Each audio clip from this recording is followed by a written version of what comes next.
I think entrepreneurship is not a destination. Entrepreneurship is a journey.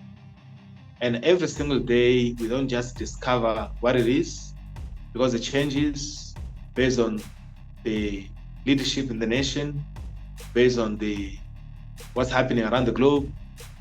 If you see what's happening with Russia and Ukraine, it has a way to actually affect how you do business. We saw with COVID, as the pandemic happened around the globe, industries were shut down. It also affected how people actually did business. So every single day as an entrepreneur with ideas in the marketplace, you are not always certain that this particular idea you have is going to be accepted by the marketplace. And I think entrepreneurship for me teaches you to be humble, because what you think you know, you actually don't.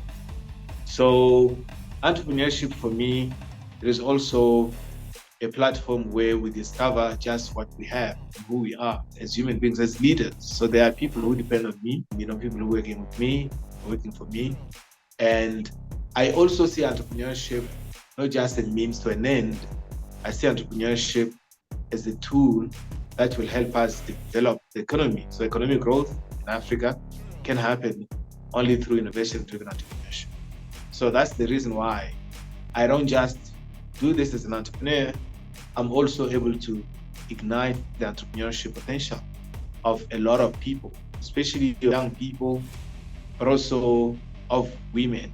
I want to become an example, but not like a complete or ready grow every single day. The challenges we encounter every single day can also serve as lessons for people who are coming after us. Has it always been easy? No, nothing is easy. That's why I said entrepreneurship is not a destination, but it is a journey. So every single day, you are learning about yourself, you are learning about businesses, you are also learning about systems, you are learning about policy.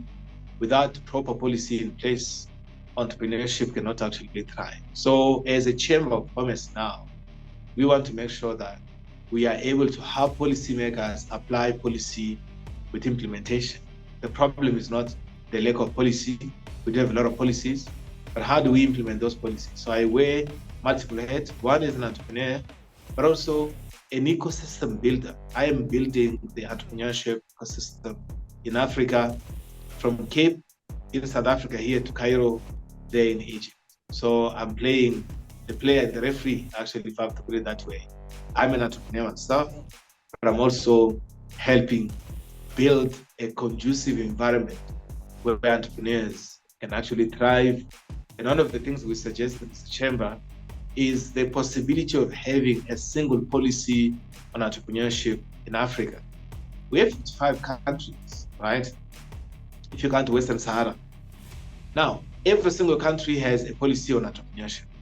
Now, that is actually difficult. If we want to trade across borders, we have to get to the point where there is a policy, one single policy that actually can apply across the African continent. So that's basically, I think, as an entrepreneur, I'm also using the lessons that I've learned running my own businesses to also empowering and showcasing what can be done, the potential of entrepreneurship as a tool for economic development, economic growth, youth development, job creation.